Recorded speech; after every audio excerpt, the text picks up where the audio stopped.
det er Hans Peter her, professionel fotograf, ikke? Piger mest og så kirker.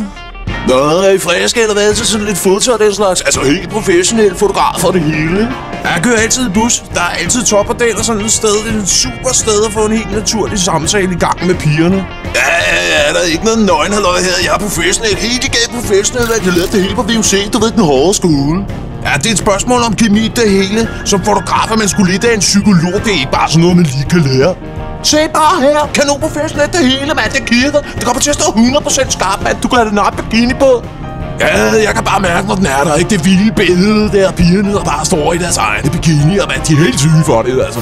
Hey, hallo. Stop. Det er once in a lifetime offer. Vi skulle tage og ringe for den egen skyld, men jeg er pisse dygtig. Alle pigerne skulle have taget billeder, mand. Men kæft.